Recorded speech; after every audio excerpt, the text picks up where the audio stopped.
Hello and welcome to episode 17 of the Addiction Free Naturally podcast. My name is Graeme Hoppitt and I welcome you from wherever you are in the world.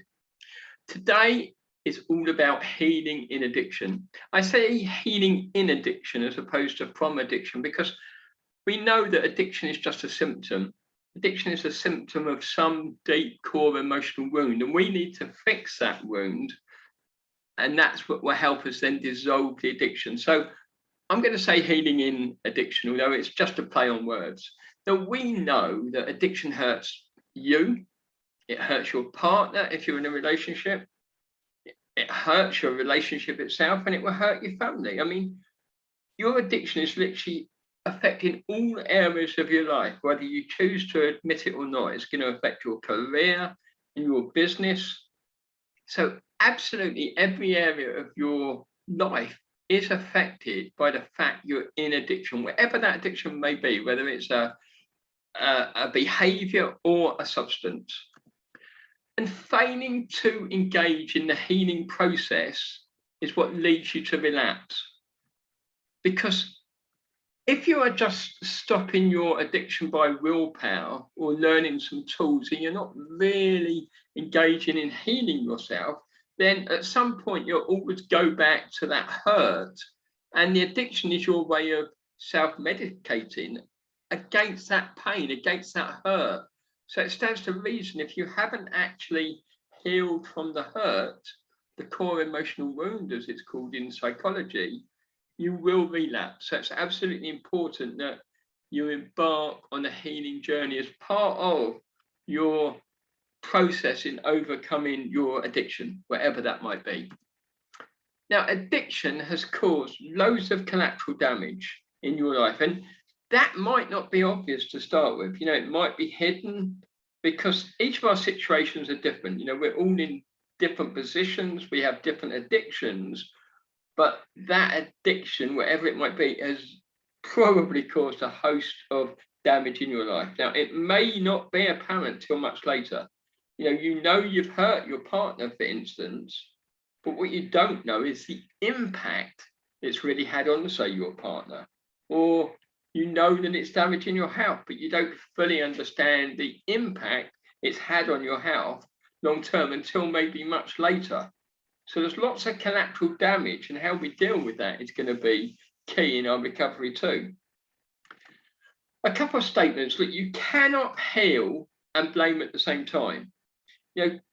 If you are caught in blaming, say, casinos, if you're a gambling addict, or you're blaming porn, if you're a porn or sex addict, or you're blaming your spouse for whatever, then you're not in that moment taking full responsibility and starting your recovery. You can't start to heal while you're still in blame mode or while you're still in victim mentality. Healing and blaming are mutually exclusive. You can't do both at the same time. So you either heal or you blame. So you need to drop the blame to be able to start the healing process. Now, you need to heal. That's obvious. There's multiple levels of healing. So you need to heal. You're the addict after all. You need to get to that root cause and you need to heal. But your partner, if you're in a relationship, your partner needs to heal as well, because you've had an impact on your partner in some way. And they could be completely devastated. And then if you're in a relationship, for your relationship to have a chance of healing, you and your partner both need to heal. Now, those healings can be separate. They are separate. You both individually need to heal, and then collectively the overall relationship will heal.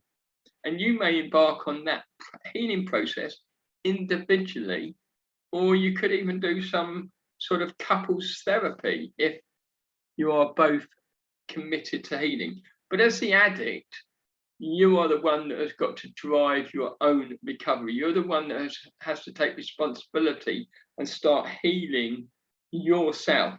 So it doesn't matter what your partner is doing per se. I don't mean it doesn't matter about them, but what I'm saying is you have to take priority in your healing process, because For anything else to heal, you have to heal. For your relationship to heal, your family to heal, you need to be taking responsibility. You need to be on that healing trail. So for your relationship to heal, you and your partner both need to heal, but you can do that individually. And it can all be happening at the same time. Yeah, one doesn't do it individually in the sense that, well, I'm going to heal and then my partner will heal.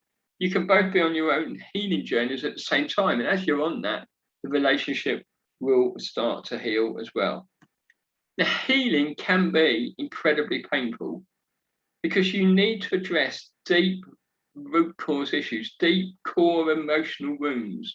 And many of these issues may be completely subconscious. You may not be aware of what's really driving this. You think the problem is your gambling or your sex addiction or your drug addiction. But the real root cause is some emotional trauma that you've probably experienced in childhood, and it's just been there dormant, and then it comes up later on in life, and it's manifest itself as your addiction, whether that's substance or behavior, and then you're acting out in your addiction as a way of healing the pain. So you don't necessarily know what the real pain is. You think it's the addiction, but it isn't. It's going to be something that you probably can't even see. I certainly couldn't see mine. And it's most likely going to be very painful to do that, to actually get there, because you have to feel the hurt to get to the other side. And this does hold some people back. Many of us actually we've suppressed the real pain. So that's why often we don't know what the real pain is. We've suppressed it so deep, we've hidden it away, and then we've covered it up by, taking drugs or sex or shopping or gaming or gambling, whatever it might be for you. So we've got to sort of really dig deep to find it, and that's why it's so painful. So how do you heal is a great question, isn't it, to start with? And it's a big question.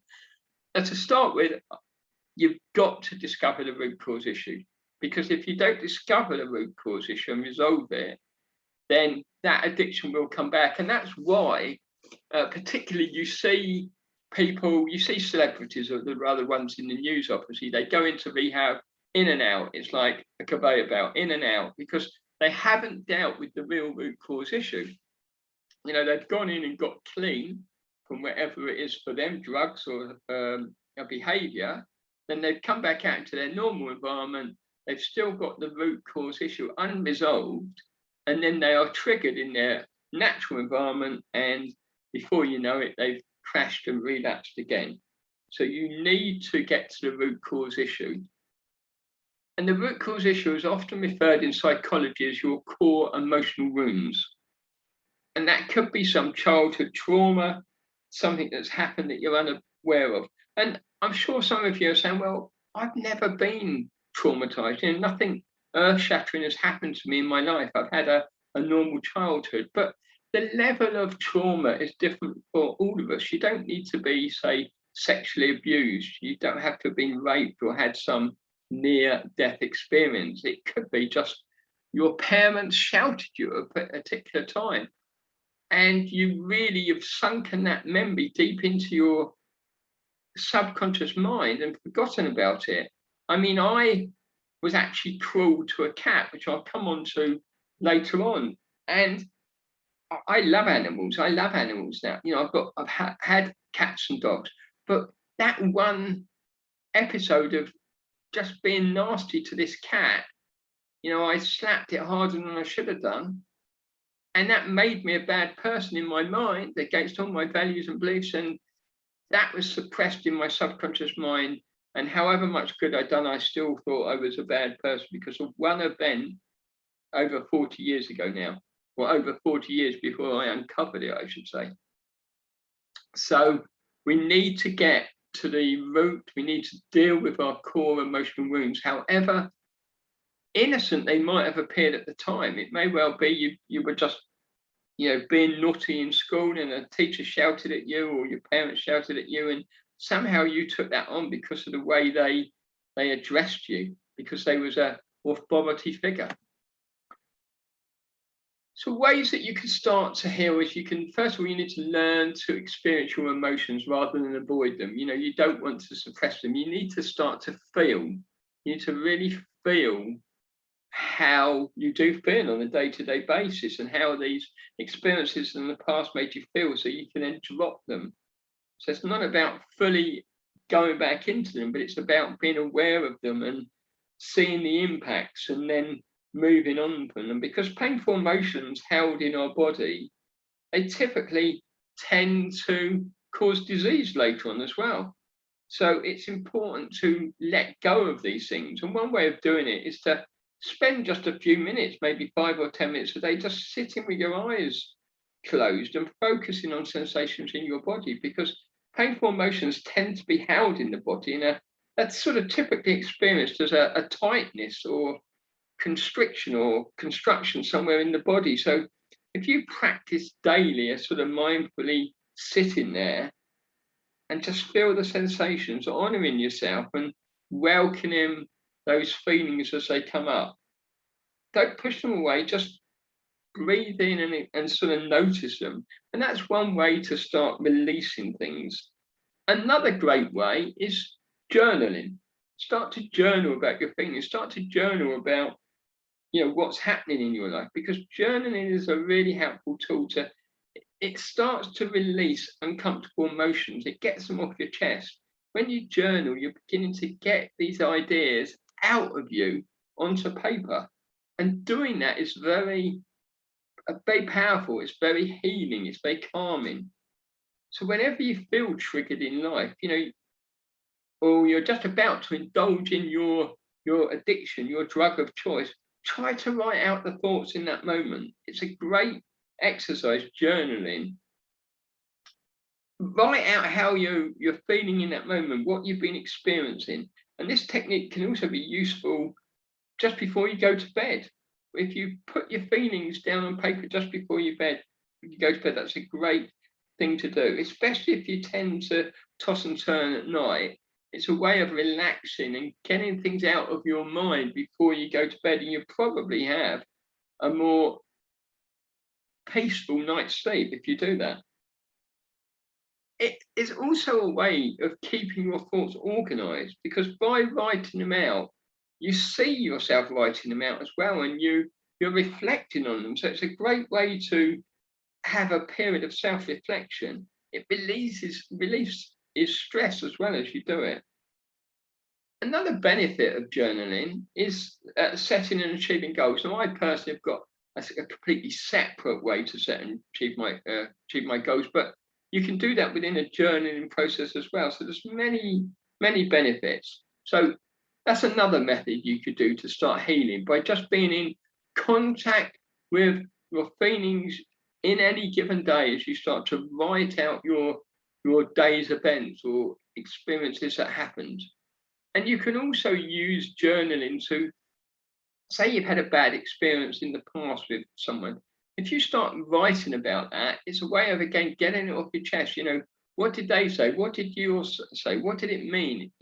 As you start connecting with that, as you write and feel and release those feelings, release the anger, it's a very cathartic thing to do. Another big question is, can you heal yourself? Can you heal yourself? And it's actually a yes or no, yes and no answer, I should say. And what I mean by that is, well, first of all, yes, you do heal yourself, because all change comes within. You're an onion. As you peel back the layers, another layer is shown. So you are healing. No one actually, when you go to a therapist, a hypnotherapist, an EFT, or whatever it might be, they are not healing you. They are the conduit. They are the guide. You actually heal yourself. They are just the tool to help you do it. So all change, all healing does actually come from within anyway. So you are always actually healing yourself. But the reason I say it's yes and no is, what prevents you from healing yourself fully is you have blind spots. You can't see what you can't see, because the blind spots are the events that are hidden deep in your subconscious mind. They are the very, very deep core emotional wounds. There's a blind spot there. You can't see it.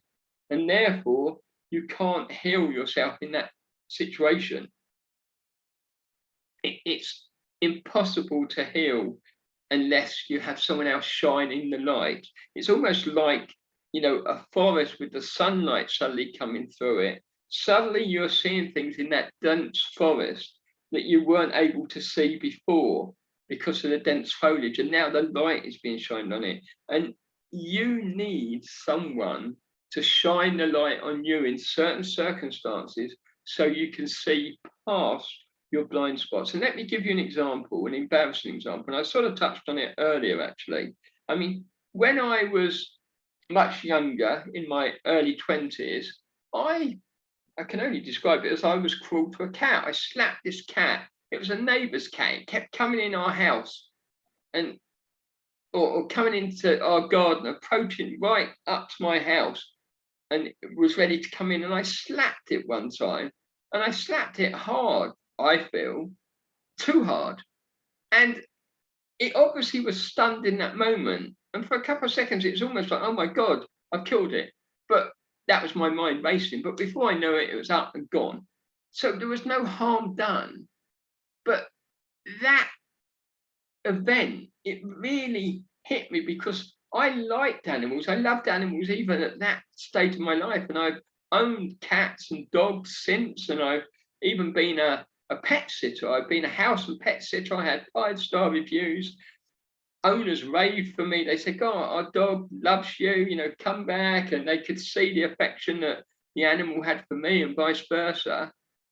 And I had loads of 5-star reviews. So there's lots of evidence of my relationship with animals. And I always remember, actually, when I was back in the UK, going to my son's in-laws and loving walking their Labrador. That was a great thrill for me to go there and walk the dog, because it didn't get walked much because the owner was elderly. So I loved walking the dog, give it some activity. But this one episode, this just one single misdemeanor, I had a bad day, I'd done something stupid, out of character, and I had put that in my subconscious mind. And Gina, my therapist, said to me when we was going through a process, which was largely about my wife and the relationship I'd had with my first wife. And she said, Graeme, there's clearly, you're a good person. There's loads of examples here where you're a really, really good person. You've done your very best, even though it wasn't seen that way. And she ended up with everything anyway. So you've done your best. You've done your best for your kids. They actually got everything. And I sort of reflected and said, yeah, but I've done some really nasty shit in my life, referring to, the cat episode. And she said, well, that's interesting, isn't it? We've just given loads and loads and loads of examples of what a good person you are, but then you immediately poo-poo it and say, yeah, but I've done some nasty shit in my life. So that one instance and a couple of other things, it's like they, for me, were more weighty than all this good I'd done. So instead of looking at my life as a great big cross-section of lots of good things I'd done, the way I treat people with respect, etc., meant nothing because of one or two events that I felt were completely against my values and my beliefs of how someone should act.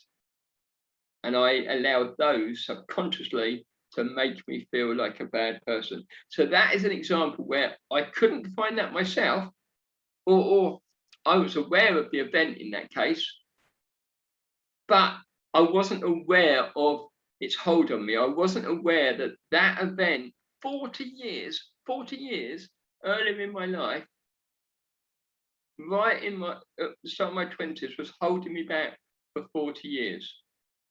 And that's why you sometimes need someone to shine the light for you. So therefore, to overcome, deep emotional wounds or traumas, the chances are you're likely going to require someone to help you do that. You can't always do it yourself. You need someone to show you your blind spots. You also have to dig deep. So it's no good just scratching the surface. You need to dig deep. This is where The deep excavation work has to take place. This is where you get the real gems. This is where you uncover what's holding you back. This is where you really dissolve those deep emotional wounds so you can really eradicate your addiction from your life. So you have to go really deep. Let's just touch on the 7 emotional stages of trauma, because trauma, remember, can be any level. It could be just something your parents or a teacher said to you. It doesn't need to be like a rape or sexual abuse or something horrible like that, or being attacked. It could be quite simple. But as you start to understand this, the more you understand it, the quicker you will heal.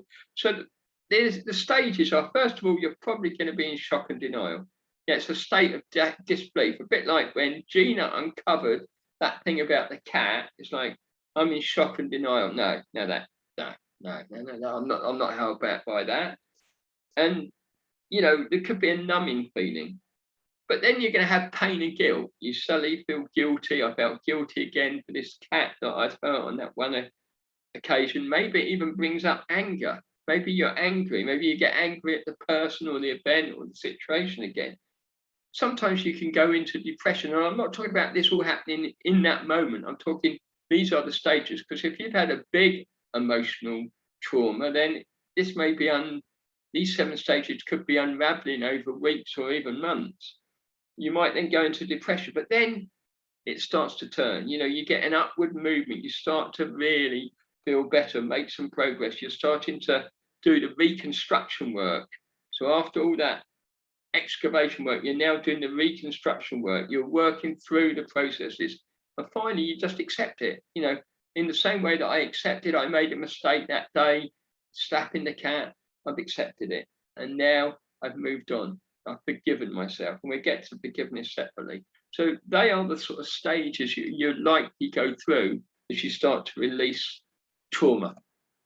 Now, healing can take many, many different forms.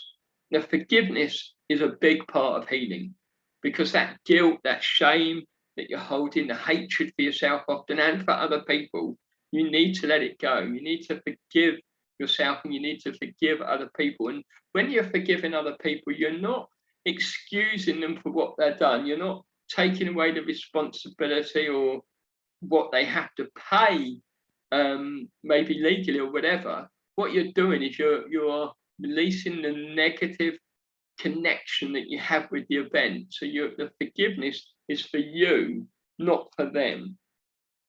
So forgiveness is a really important aspect of your recovery. And in a previous podcast, I actually done an episode just on forgiveness. So you can go and watch that, and it would give you loads of invaluable information to help forgive yourself and others. But very quickly, one of the methods that I use personally and highly recommend is a Hawaiian practice of reconciliation forgiveness called Ho'oponopono, and I can never pronounce it, and it doesn't matter if you can pronounce it. It is incredibly powerful, and it's literally just a simple mantra that you say to yourself. I'm sorry, please forgive me, thank you, I love you. And you don't even need to say the words in the right order.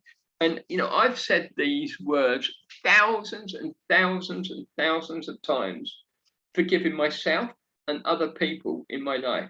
And remember, forgiveness is ultimately for you anyway, but I've forgiven people using these scenarios.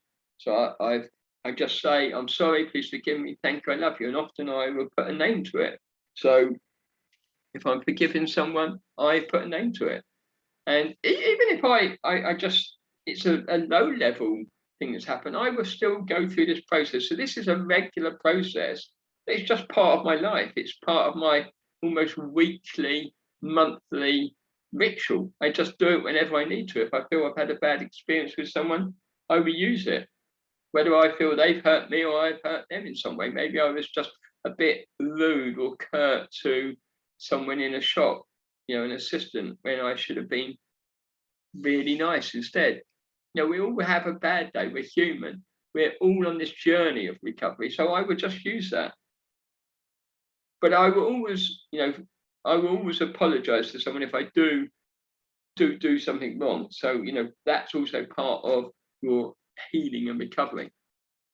Another big aspect of healing is self-love. And this is obviously all about healing yourself. You need to love yourself. You can only love someone else as much as you love yourself. And really, at the bottom of almost any addiction or any problem in life is going to be a lack of self-love for yourself. You don't feel you love yourself, you don't feel you're enough, you don't feel you're worthy. And that's all part of self-love. So the more sort of self-love exercises you do, the better. I mean, a book that I think I mentioned on previous podcasts, one of my favorite books is a book called Love Yourself Like Your Life Depends on It. And there's exercises in there that you literally stand in a mirror and you say, I love myself. Graeme, I love myself. I completely and deeply love and accept myself exactly as I am. You need to do things that might sound wacky, might sound foolish, might sound silly.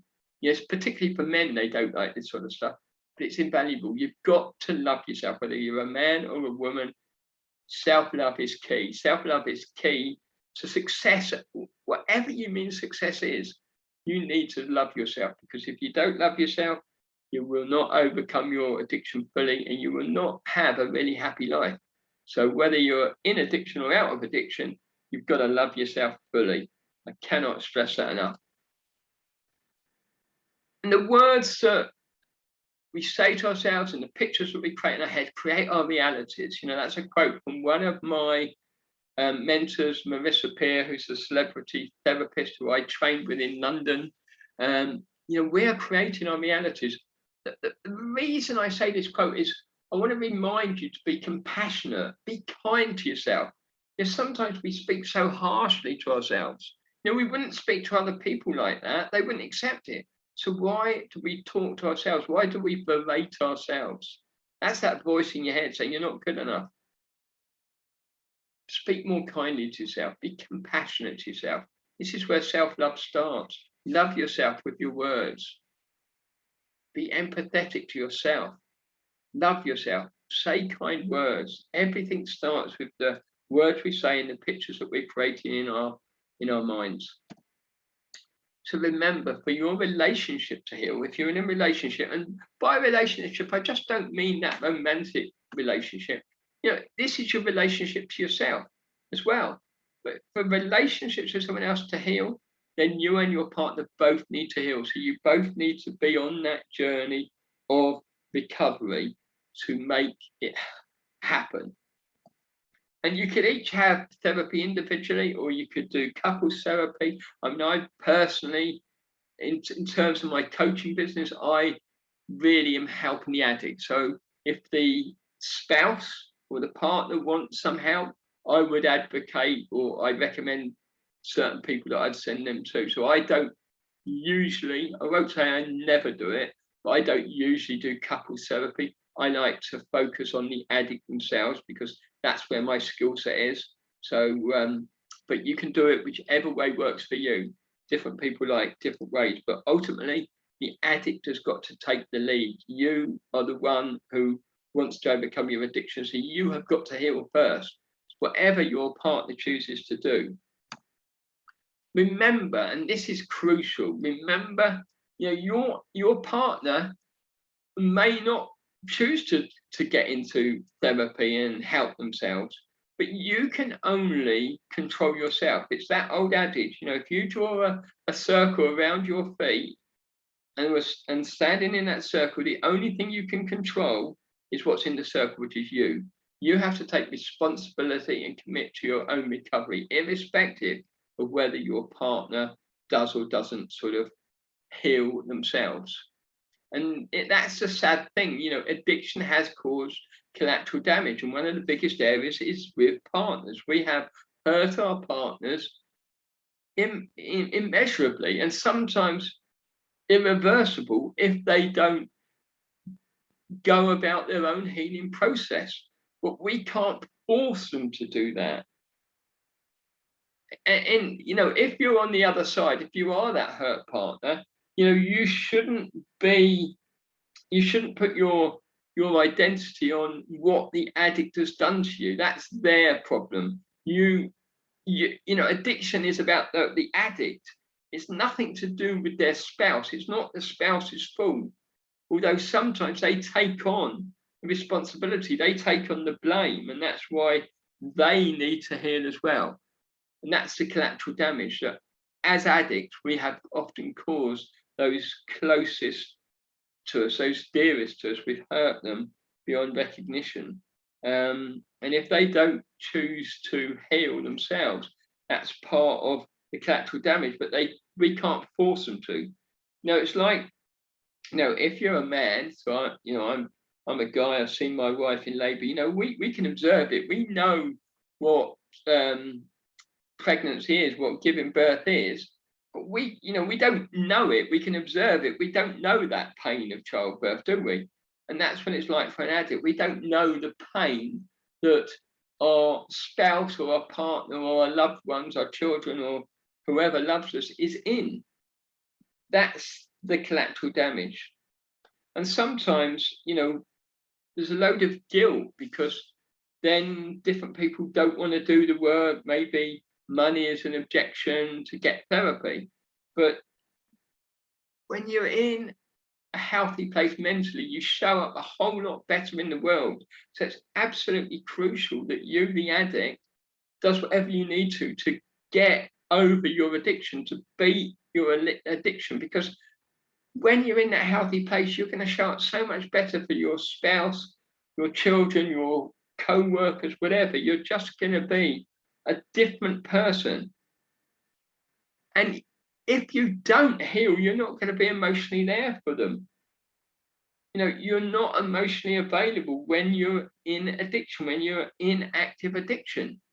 So the sooner you seek help, the sooner you get on the recovery trail, the healing trail, the better it is for all of those around you. Because what will make your family better is having you, the partner, the father, the mother, the brother, sister, daughter, son, whatever you are in that relationship, you need to be emotionally strong for them. So therefore, if you're emotionally available because you're healing, that is better for them. So therefore, it makes sense to go all in on your recovery. So you've got a choice, everything is a choice. You can stay stuck in your addiction, or you can get on the journey of healing.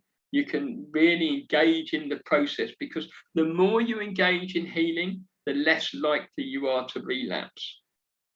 Yeah, if you don't heal, the chances are you will relapse. I can almost guarantee it. If you're not getting to the root cause, you're not going to heal, because addiction is just a symptom.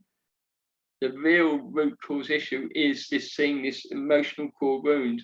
And that's why you need to do the healing, to uncover it, to resolve it and move on from it.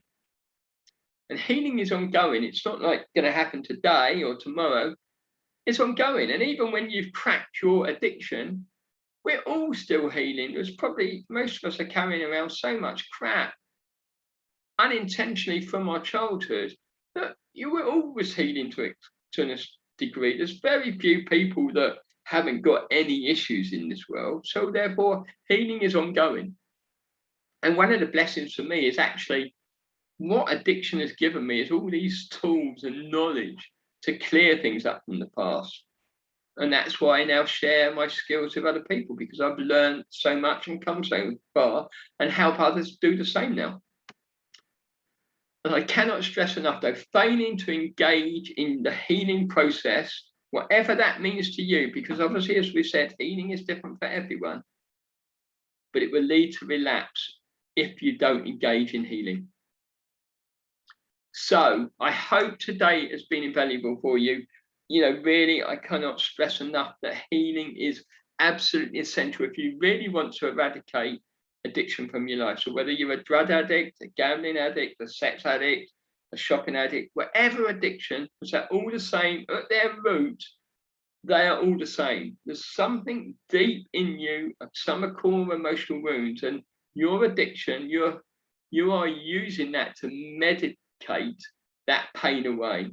So some of you, you're taking drink or drugs. Some of you are watching porn or gambling or gaming, whatever it is. It's just a way to cover up the pain. And by starting the healing process, you will get to the root cause and you will uncover it and resolve your addiction. But in this journey, you would have hurt someone with your addiction, likely, and they will have, therefore, you've created like a trauma for them, and they need to hurt. They need to heal because you've hurt them. They need to heal. And the thing is that, they don't always heal as quick as you have.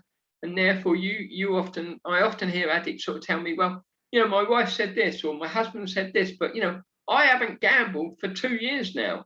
But that's the collateral damage, unfortunately. That is the hidden collateral damage. We caused an issue when we were in active addiction, and it's still there in our partner. It's still affecting our partner. So there's an ongoing challenge, and that's why your own healing is absolutely critical.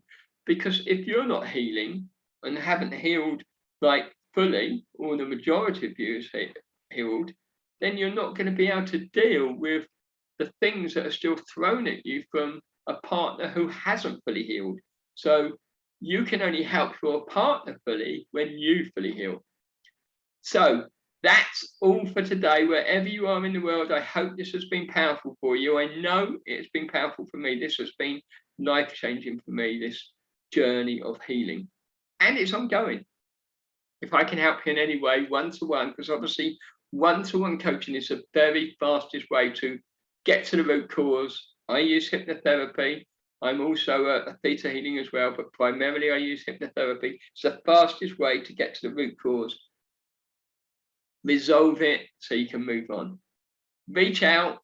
We're at Facebook, LinkedIn, or email me, Graeme@GraemeHoppitt.com. I'm here to help.